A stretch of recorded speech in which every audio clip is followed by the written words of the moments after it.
Hi guys, today ipakita natin sa inyo guys itong eggshells at saka tea grounds, kung anong mga gamit nila sa ating mga halaman.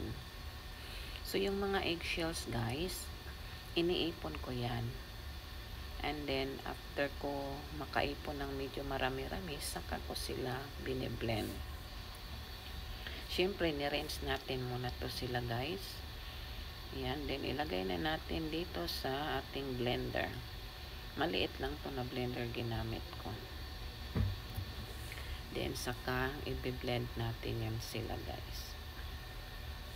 The reason we use the eggshells guys, kasi maganda to sa ating soil, dahil nagpo-provide to ng calcium na parang pang-pa-strong ng bones ba sa mga halaman, o kaya yung tinatawag na cell walls ng mga halaman natin.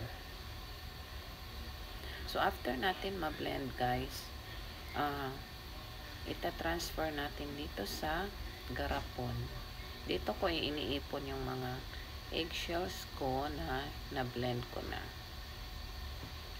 Ayan. So, every week, pag marami na akong eggshells na naipon, biniblend ko yan sila guys. Gumagamit din tayo ng tea grounds guys, dahil ang tea grounds ay maganda sa ating soil, dahil ito ay natural at organic matter. Hindi lang yan guys, ang tea grounds ay nagfe-fertile din sa ating mga soil sa garden, sa landscape, at nagtataglay din ang tea grounds ng nutrients at tannic acid. Then pwede na nating i-mix yung ating tea grounds guys sa ating eggshell, at ilipat na natin sa ating garapon.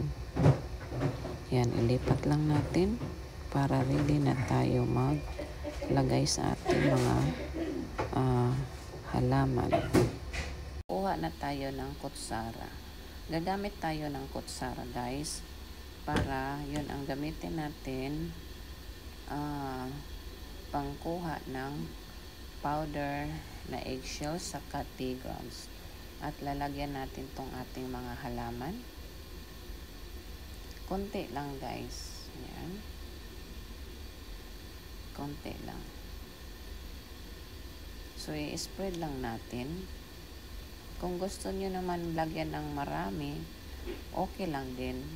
Kasi wala naman yung overdose. Ayan. Konti-konti lang. Kasi itong mga nilagyan ko ng konti ay mga baby pa lang to. Mga bagong lipat ko lang sila. Ayan. So, ganyan lang gawin nyo guys. Madali lang siya. Yung mga eggshells, huwag nyong itapon. Saka yung mga tea grounds, dahil it really helps sa mga tanim nyo. Ayan, nakamix na yung tea grounds saka eggshells, kaya diretso na sila. Kaya maganda pag naka-blend, kasi mas madali mo siyang i-spread sa mga halaman mo. So yan lang guys, at kung di pa kayo nakapag-like and subscribe sa channel ko, please do. At salamat na rin sa mga suporta nyo guys.